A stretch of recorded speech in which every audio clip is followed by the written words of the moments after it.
हमारे पास 35 मिनट का समय है और प्राथमिकता हरियाणा की मीडिया को दिया जाएगा। दिल्ली से जो आए हैं, अगर समय है उनको भी मौका दूंगा। अगर आप लोगों में से किसी को मौका नहीं मिलेगा, आज 15 तारीख को जलंधर में अगला प्रेस कॉन्फ्रेंस है, वहाँ आपको निमंत्रण दिया जा रहा है। और आज 118 दिन में ये 10वां प्रेस कॉन्फ्रेंस है राहुल जी का। मैं राहुल जी से गुजारिश करूंगा कि अगर 2-3 मिनट के लिए वो एक ओपनिंग वक्तव्य दे दें, उसके बाद आप सवाल कर सकते हैं। राहुल जी। नमस्कार। सब बड़े सीरियस लग रहे हैं आप। आपका बहुत बहुत धन्यवाद, आप यहाँ आए। अब यात्रा कन्याकुमारी से हरियाणा तक पहुंची है और बहुत कुछ सीखने को मिला। बहुत लोगों से हम मिले और देश के दिल में जो है वो डायरेक्टली सुनने को मिला है हम सबको। हरियाणा में आपने रिस्पांस देखा, बहुत अच्छा रिस्पांस है, एनर्जेटिक, एंथुजियास्टिक रिस्पांस है। शुरुआत की थी तो लोगों ने कहा कि देखिए केरला में जो रिस्पांस मिलेगा, जो केरला में रिस्पांस मिला वो कर्नाटक में नहीं मिलेगा, बीजेपी के स्टेट में नहीं मिलेगा। पता लगा कर्नाटक में केरला से भी बेहतर रिस्पांस। फिर कहा कि भाई साउथ में मिला है, अब जब हम महाराष्ट्र पहुंचेंगे तो रिस्पांस नहीं होगा, महाराष्ट्र में साउथ से भी अच्छा। और फिर जब हम हिंदी बेल्ट में जा रहे थे कहते हैं हिंदी बेल्ट में तो बिल्कुल नहीं होगा, महाराष्ट्र में रिस्पांस अच्छा, हिंदी बेल्ट में नहीं होगा। मध्य प्रदेश में देखा और भी इंप्रूवमेंट। और फिर जब हम हरियाणा में आ रहे थे, नहीं बीजेपी की सरकार है, वो रिस्पांस नहीं मिलेगा, और भी इंप्रूवमेंट। मतलब जहां जितना हम आगे बढ़ते जा रहे हैं रिस्पांस इंप्रूव करता जा रहा है। तो मैं हरियाणा के युवाओं से, हरियाणा की जनता से, माताएं बहनों से दिल से धन्यवाद करना चाहता हूं कि आपने इतना प्यार दिया, आपने इतनी शक्ति दी, इसके लिए हम बहुत बहुत आभारी हैं। यहाँ पे लोगों ने, किसानों ने हमें हरियाणा की सच्चाई बताई, सड़कों पे हम चले हैं वो भी हमने देखा। तो रियलिटी हमारे और आपके सामने है। अब आप जो भी सवाल पूछना चाहते हैं पूछ सकते हैं। Would you like me to say it in English? Would you like me to say it in English और no need? No, I think Hindi. Dainik Bhaskar से महेश कुमार।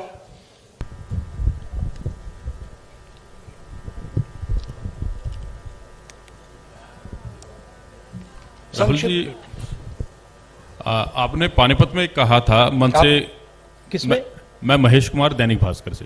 हाँ, नहीं आपने क्या पानीपत मैं पूरा हरियाणा ही देखता हूँ। आपने पानीपत में कहा था कि पानीपत तय करता है कि दिल्ली की सरकार किसकी बनेगी, मन से कहा गया था। लेकिन नहीं, मन से कहा गया था। समझ नहीं रैली नहीं, सुनाई नहीं, आवाज नहीं आ रही मेरी? ओके, भाई थोड़ा माइक को एडजस्ट कर लीजिए। Just put the mic a bit. वो हैंड आप बोलिए प्लीज। आपने पानीपत में कहा, पानीपत में मंच से कहा गया था कि पानीपत तय करता है कि दिल्ली में सरकार किसकी होगी। मैंने कहा पानीपत में मंच से कहा गया था। और करनाल में यह कहा गया कि यह यात्रा वोटों के लिए नहीं है। तो इसमें एक कहीं ना कहीं कंफ्यूजन है कि ये एक जन आंदोलन है या राजनीतिक यात्रा है। क्योंकि पॉलिटिशियन जिस भी थॉट के साथ कोई भी एक एक्टिविटी करता है, फुल टाइम पॉलिटिशियन, उसका थॉट तभी लागू होगा जब उसके पास सरकार होगी। तो एक चीज तो मैं ये जानना चाह रहा हूं कि इस यात्रा को हम जन आंदोलन और राजनीतिक यात्रा के बीच में कहां स्टैंड करा देखें, कहां पे है ये। और इसके साथ ही ये चीज है कि एक माइलस्टोन है ये यात्रा, आपकी लाइफ टाइम का है। तो 30 जनवरी के बाद इस माइलस्टोन का टेक अवे पार्टी और आपके पास क्या होगा?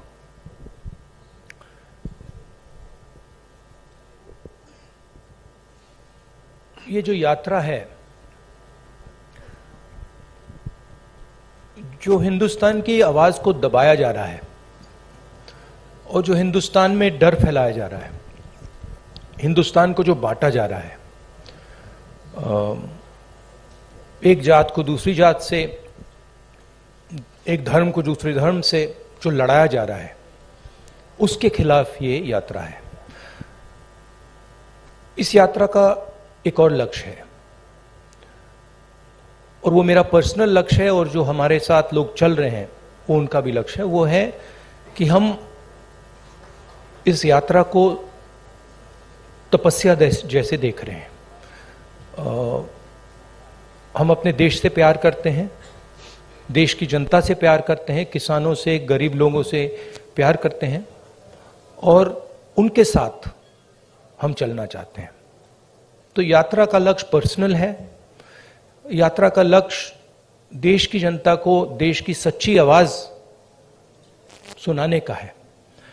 अब देखिए, उससे राजनीतिक फायदा हो, नुकसान हो, उसके बारे में मैं नहीं कह सकता हूं, मगर यात्रा का लक्ष्य अवेयरनेस का है। और जो मेन 3 बातें हैं जो हम सब जगह कहते हैं, भारत जोड़ो, डर के खिलाफ खड़े हो, नफरत मत करो, ये एक मुद्दा है। दूसरा मुद्दा, जो हिंदुस्तान में इकोनॉमिक इनइक्वालिटी हो रही है, जो सारा का सारा धन मीडिया, दूसरे इंस्टीट्यूशंस, 2, 3, 4 लोगों के हाथ में है, इसके खिलाफ। और उसके जो नतीजे हैं, भयंकर जो अनएम्प्लॉयमेंट हो रहा है, तेजी से जो महंगाई बढ़ रही है, उसके खिलाफ ये यात्रा है। और लोगों को ये मालूम है कि भाई हिंदुस्तान में बेरोजगारी बढ़ रही है, तो उसका कारण है कि पूरा का पूरा धन 3, 4, 5 लोगों के हाथ में है। सबको मालूम है। लोगों को यह भी मालूम है कि वो जो धन का कॉन्सेंट्रेशन हो रहा है, पूरा का पूरा पूरी आर्थिक शक्ति जो 3-4 लोगों के हाथ में जा रही है, उसका नतीजा बेरोजगारी है, उसका नतीजा महंगाई है। लोगों को कनेक्शन मालूम है। तो हम ये बात रखना चाहते हैं, और बहुत सक्सेसफुली ये बात यात्रा ने रखी है। इसलिए मैं आपसे कह रहा हूं कि जहां भी हम जा रहे हैं, यात्रा इंप्रूव हो रही है। तो अब ये हमारा लक्ष्य था। दैनिक जागरण से अश्विनी शर्मा, नहीं बताता हूं। देखिए,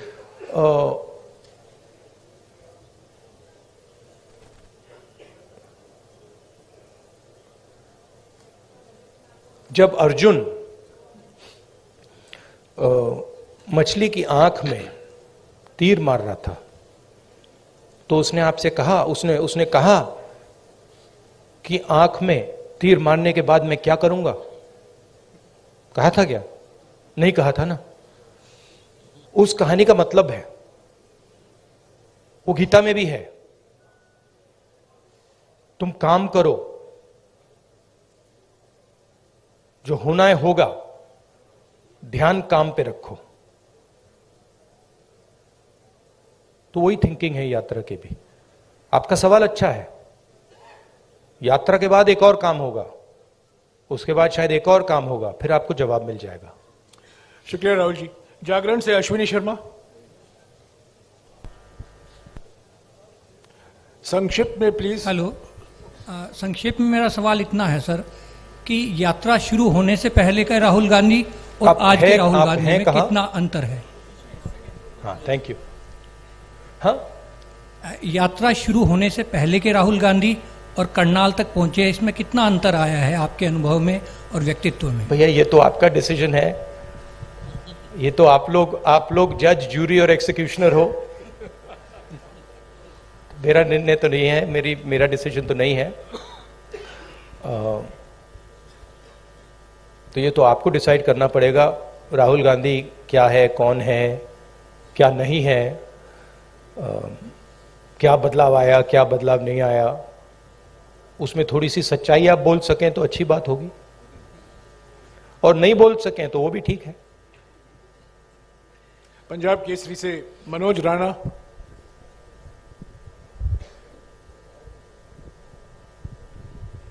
सर नमस्कार। मैं ये जानना चाहता हूँ, पूरी वैसे हरियाणा की जनता भी जानना चाहती है कि आगामी विधानसभा चुनाव में सीएम का चेहरा कौन रहेंगे कांग्रेस की तरफ से, क्योंकि भाजपा का तो उन्होंने क्लियर कर रखा है लगभग। हाँ जी, देखिए मैंने प्रेस कॉन्फ्रेंसेस में 3-4 बार कहा है कि हमारा लक्ष्य यात्रा का है और आप लोग डाइवर्ट करने की कोशिश करते हो। पता नहीं आप यात्रा को दिखाते ही नहीं हो। आपको कहा गया है कि भाई यात्रा को दिखाओ मत। सोशल मीडिया में मतलब बवाल मचा हुआ है, तूफान आया हुआ है, मगर नेशनल मीडिया में कुछ नहीं दिखाया जाता। और फिर आप प्रेस कॉन्फ्रेंस में आते हो, कहते हो भैया चलो एक डिस्ट्रैक्शन मारते हैं, सीएम कौन होगा, पीएम कौन होगा। अगला सवाल आएगा पीएम कौन होगा, देख लेना, आएगा पक्का आएगा कि डिस्ट्रैक्ट करना है भैया, सीएम कौन होगा, पीएम कौन होगा। फिर उसके बाद आएगा सवाल ऑपोजिशन यूनिटी नहीं है, वो भी आएगा।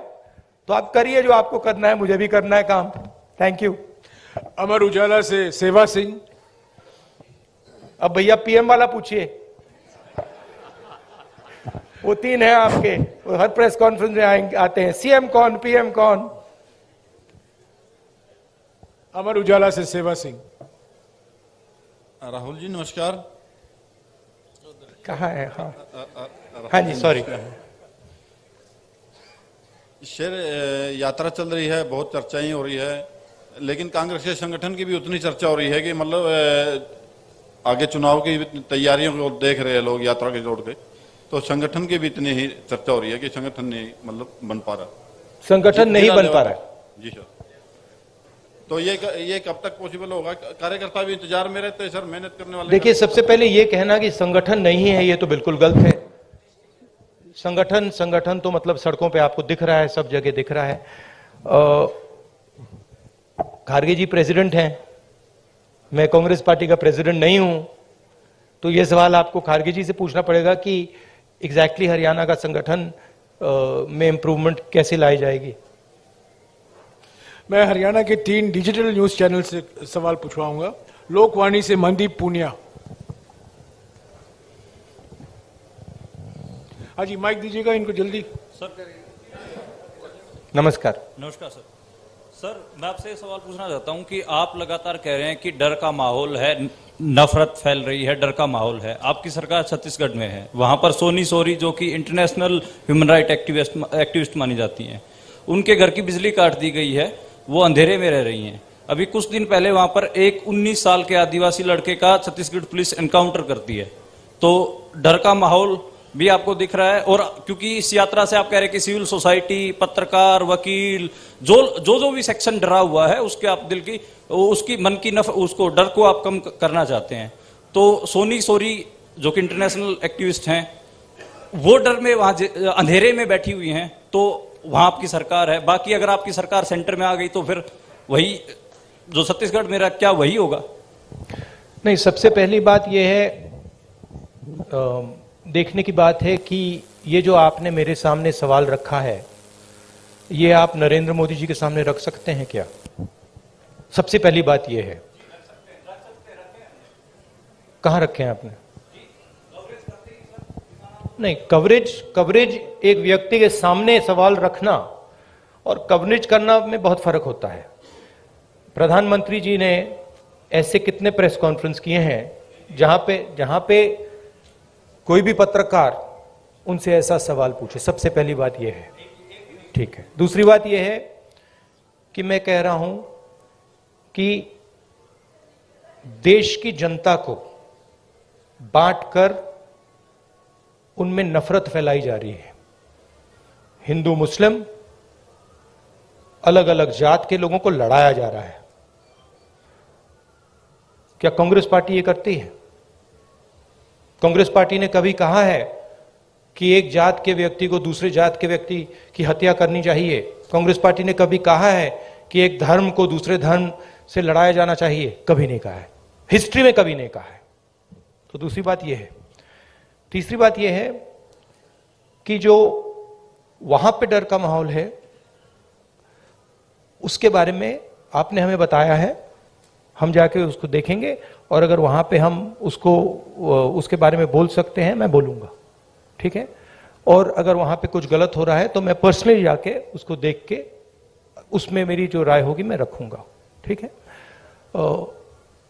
मगर मेन बात यह है कि जो देश में आज नफरत फैलाया जा रहा है, फैलाई जा रही है, जो हिंसा की जा रही है, वो छत्तीसगढ़ सरकार एज अ पॉलिसी नहीं कर रही है।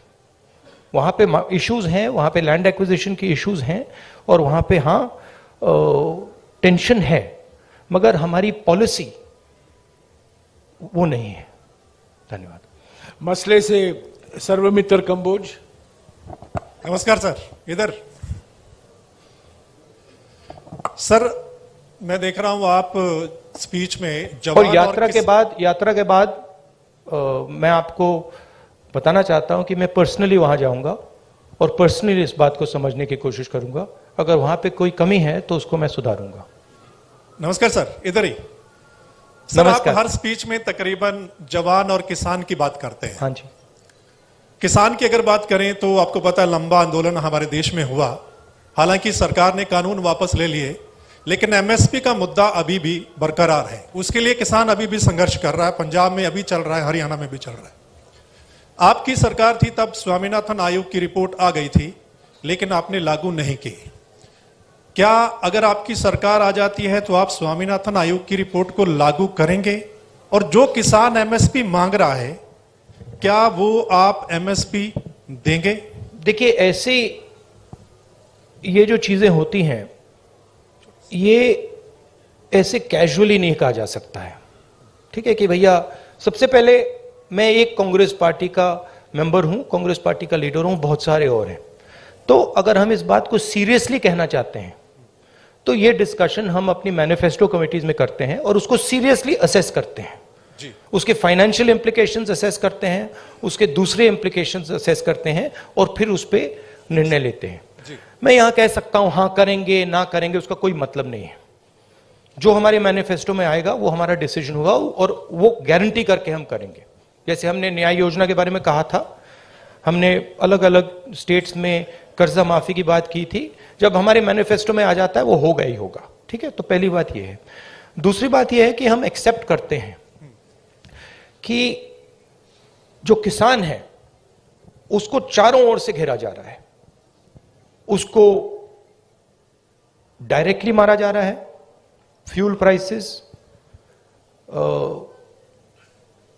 प्राइसेस से लेकर डायरेक्ट डीजल पेट्रोल के प्राइस से डायरेक्ट मारा जा रहा है। उसको इनडायरेक्टली मारा जा रहा है। बीमा का वो पैसा देता है, तूफान आता है, आंधी आती है, उसको पैसा नहीं मिलता। उसको डायरेक्टली खाद की प्राइसेस से मारा जा रहा है। तो हम एक बात एक्सेप्ट करते हैं कि जो हमारे देश की जो रीढ़ की हड्डी है, जो रीढ़ की हड्डी प्रोडक्शन करता है, जो हमें भोजन देता है, उस पर आक्रमण हो रहा है। वो जो 3 किसान की काले कानून थे, वो कानून नहीं थे, वो किसान को मारने के हथियार थे। जैसे डिमोनेटाइजेशन और गलत जीएसटी छोटे व्यापारियों को मारने के हथियार हैं, वो पॉलिसीज नहीं है। ठीक है, तो हम समझते हैं कि उनको प्रोटेक्शन की जरूरत है। और एक और बात, एक्सपोर्ट पॉलिसी भी उनको मारने का, उनसे चोरी करने का एक तरीका है। ठीक है, तो हम जानते हैं कि किसान पर आक्रमण हो रहा है। और मैं आपको एक बात की गारंटी दे दूंगा कि कोई भी कांग्रेस पार्टी की सरकार आएगी, वो आक्रमण बंद होगा, किसान की रक्षा होगी, उसकी प्रोटेक्शन होगी। और अगर हम अरबपतियों का लाखों करोड़ रुपए कर्जा माफ कर सकते हैं तो हम किसानों की भी मदद कर सकते हैं। यह मैं आपको गारंटी करके दे सकता हूं। एमएसपी बहुत जरूरी मुद्दा है, उस पर हम चर्चा करेंगे, इंटरनल डिस्कशन करेंगे और उस पर हम निर्णय लेंगे। मगर मैं ऐसे प्रेस कॉन्फ्रेंस में इन चीजों के बारे में फ्लिपेंटली नहीं बोल सकता। मैं सीरियस आदमी हूं। मैं अगर मेरे मुंह से कुछ निकलता है तो क्रेडिबली निकलना चाहिए, सच्चाई निकलना चाहिए। नहीं, सप्लीमेंट्री नहीं, एक सेकंड, जवान की बात करता हूं। बेरोजगारी की बात बहुत ज्यादा, जिस स्टेट में आप बैठे हैं आंकड़ों के हिसाब से टॉप पर, सप्लीमेंटरी प्लीज, टॉप पर। नो सप्लीमेंट्री नहीं। जवान के बारे में मैं आपको बताता हूं। एक सेकंड सर। आप कहते हैं कि कोई इंजीनियरिंग में जा रहा है, कोई मेडिकल करता है, आईएएस करना चाहते हैं, लेकिन जॉब्स नहीं है, यानी कि उनको पता नहीं कितनी जॉब्स हैं। तो आपके पास क्या ऐसा रोड मैप है? हमारे देश में हर साल लाखों ग्रेजुएट निकलते हैं, पोस्ट ग्रेजुएट निकलते हैं। सरकारी और प्राइवेट नौकरी में ऐसा कौन सा रोड मैप होगा कि हम उनको सेट कर पाएं? देखिए, ये ये देश अपने युवाओं से झूठ बोल रहा है। ठीक है, झूठ क्या है? मैं अब 3000 किलोमीटर चला हूं, युवाओं से मैं पूछता हूं, बच्चों से पूछता हूं क्या करना चाहते हो, 5 जवाब मिलते हैं, engineer, doctor, lawyer, army, administration. ठीक है, और सारे के सारे मतलब हजारों बच्चों ने मुझे ये 5 जवाब दिए हैं। रियलिटी ये है कि इनमें से 10% को, 15% को, ज्यादा से ज्यादा 10% भी मुश्किल है, 10% को इंजीनियर, डॉक्टर, लॉयर ये जॉब्स मिल जाएंगे, बाकी को नहीं मिलेंगे। तो इन सबके सपने टूटेंगे। मेरे पास एक बच्ची आई, कहती है मैं आईएएस में जाना चाहती हूं। मैंने कहा ठीक है बेटा, आईएएस में हर साल कितने लोग जाते हैं? मुझे कहती है 5 लाख लोग जाते हैं। मैंने उससे कहा नहीं बेटा, 5 लाख लोग नहीं जाते हैं, 150 लोग जाते हैं। रोने लग गई। तो ये देश अपने बच्चों से, अपने भविष्य से झूठ बोल रहा है और ये इनका दिल तोड़ेगा। हर रोज इनका दिल टूटता है, इनके सपने टूटते हैं। क्यों टूटते हैं? क्योंकि जो लोग इस देश को रोजगार दे सकते हैं, उनकी हम मदद नहीं करते हैं, उनकी हम प्रोटेक्शन नहीं करते हैं, उनके स्ट्रक्चर के बारे में हम नहीं सोचते। रोजगार कहां से आएगा? रोजगार अगर आप सेकंड ग्रीन रेवोल्यूशन करोगे, एग्रीकल्चर को ट्रांसफॉर्म करोगे, फूड प्रोसेसिंग फैक्ट्रीज के जाल बिछाओगे, रोजगार वहां से आएगा। करोड़ों लोगों को रोजगार मिल सकता है और रिस्पेक्टेबल रोजगार मिल सकता है। दूसरी बात, जो स्मॉल और मीडियम इंडस्ट्रीज को डिस्ट्रॉय किया गया है, और कोई शब्द ही नहीं है, डिस्ट्रॉय किया गया है। जीएसटी, डिमोनेटाइजेशन और कोविड के समय जो किया, वो दूसरे लोग हैं जो रोजगार दे सकते हैं, करोड़ों लोगों को रोजगार दे सकते हैं। मैं आपसे सवाल पूछना चाहता हूं, आप मुझे वो नाम बता दीजिए जो छोटी कंपनी चलाता हो, स्मॉल और मीडियम साइज इंडस्ट्री चलाता हो, जो आज लाखों करोड़ का मालिक हो गया है। नाम बता दो मुझे। आप ये होंडा गाड़ी चलाते हैं, इसका मालिक मैकेनिक था। ये टोयोटा गाड़ी चलाते हैं, इसका मालिक मैकेनिक था। आप मुझे मैकेनिक का नाम दे दो जो इस देश में बड़ा उद्योगपति बन गया है, बताओ। नहीं है। तो जो रोजगार दे सकते हैं, जो सपने पूरे कर सकते हैं, उनकी हत्या हो रही है। तो रोड मैप क्या है? रोड मैप यह है कि जो स्मॉल और मीडियम इंडस्ट्री की बेस है हिंदुस्तान की, उसको प्रोटेक्ट करा जाए, उनको फाइनेंस दिया जाए, और ये जो छोटे छोटे बिजनेसेस हैं, इनको टेक्नोलॉजी के साथ ट्रांसफॉर्म करके इनमें से 5-10% को बड़े बिजनेसेस बना जाए। ये दूसरा रोड मैप है। तीसरा रोड मैप है कि हमारा जो शिक्षा का सिस्टम है, ये सिर्फ 5 चीजें सिखाने की कोशिश कर रहा है, मतलब 5 रास्ते दिखा रहा है। इस देश में लाखों रास्ते हैं। जिस दिन ये देश स्किल्स की रिस्पेक्ट करना शुरू कर जाए, उस दिन ये देश सच्चा सुपर पावर बन जाएगा। उस दिन तक ये सब खोखला है। इस देश में स्किल्स जो होती हैं, चाहे वो बढ़ई की हो, चाहे वो मैकेनिक की हो, किसी की भी हो, चाहे वो किसान की हो, उसकी कोई इज्जत नहीं करता है, उसका मजाक उड़ाते हैं, देखो ये क्या कर रहा है। जिस दिन वो हो जाएगा, उस दिन ये देश चाइना का मुकाबला कर जाएगा और यहां पे made in India, made in India, made in India सब जगह दिखना शुरू हो जाएगा। वो रोड मैप है। धन्यवाद। शुक्रिया राहुल जी। हमारे पास सिर्फ 10-12 मिनट है। सवाल संक्षिप्त में कीजिएगा और फिर से गुजारिश करूंगा सप्लीमेंट्री मत पूछेगा प्लीज। ये रैपिड फायर होना है। कई लोग को मौका देना चाहता हूं मैं। सत्य खबर से सत्य सिंह। सर नमस्ते सर पिछले काफी समय से हम लोग देख रहे हैं कि जो कांग्रेस पहले डिफेंस मोड में रहती थी अब अटैकिंग मोड में है, हर जगह पे जवाब दिया जा रहा है। आपकी टीम ये अच्छा काम कर रही है, पर मैं हरियाणा के संदर्भ में आपसे एक सवाल करना चाहता हूं और वो सेंटर से ही सवाल रहता है। अभी पीछे राज्यसभा का चुनाव था, अजय माकन जी ने चुनाव लड़ा था। उस समय में एक क्रॉस वोटिंग हुई थी, कांग्रेस के पास वोट पूरे थे, उसके बावजूद कांग्रेस अपना राज्यसभा का सदस्य नहीं भेज पाई थी। उस पे ना आज तक कोई जांच की बात आई है और ना अभी तक उस पे कोई कार्रवाई जैसी बात है। सर आपसे मैं ये जानना चाहता हूं, क्या इस प्रकार के मुद्दों पर भी, जिस प्रकार से देखिए सोशल मीडिया की बात करें, सोशल फेस बनाने की बात करें, कांग्रेस का जबरदस्त फेस होता जा रहा है, क्या ऐसे मुद्दों पर भी पार्टी में चर्चा होती है? Distraction attempt number 2। देखिए ये ऑर्गेनाइजेशनल मामला है, यहां पे पीसीसी प्रेसिडेंट बैठे हैं, खारगे जी प्रेसिडेंट हैं, ये आप उनसे पूछिए, इनसे पूछिए। मेरा लक्ष्य क्लियर है, जो देश की आवाज है उसको सामने लाने का। अच्छा अटेम्प्ट था, मैं कहूं कि उससे अच्छा था, ज्यादा सोफिस्टिकेटेड था, मगर मैं डिस्ट्रैक्ट नहीं होऊंगा। Thank you. शुक्रिया राहुल जी। टोटल टीवी से प्रदीप।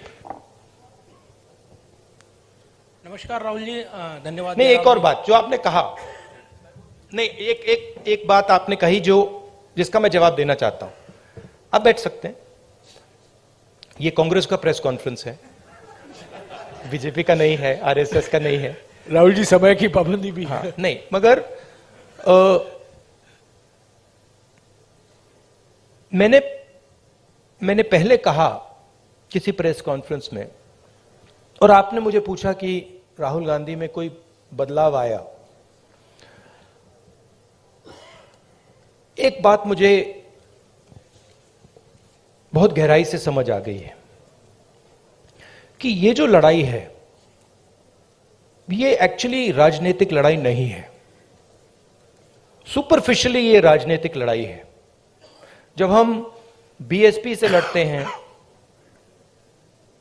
या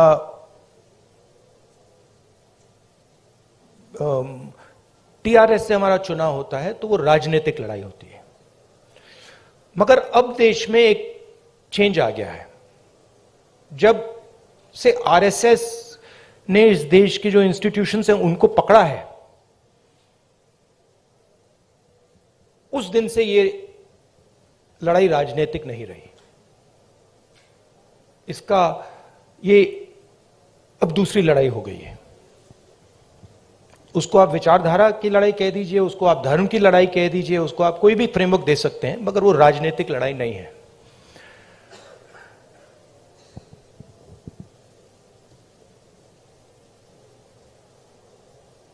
कांग्रेस पार्टी की अगर आप हिस्ट्री देखें, जो आपने कहा कार्यकर्ता में जोश आ गया है, ये तपस्या का संगठन है। इसको अगर आप तपस्या में लगाते हैं तो इसकी एनर्जी बढ़ती है। बीजेपी पूजा का संगठन है, उसको अगर आप पूजा में लगाएंगे उसमें स्ट्रेंथ आती है। अब बीजेपी, अब पूजा दो तरीके की होती है, धर्म की बात कर रहा हूं। पूजा नॉर्मली होती है कि भाई मैं भगवान के पास जाता हूं और बिछ गई सियासी विसार, खेला जा रहा है सियासी खेल, जारी है वार पलटवार, शह और मात के खेल में बनाई जा रही है रणनीति। कौन पड़ेगा किस पर भारी, ये कभी भी सिर्फ हस्तक्षेप.com पर अमलेंदु उपाध्याय के साथ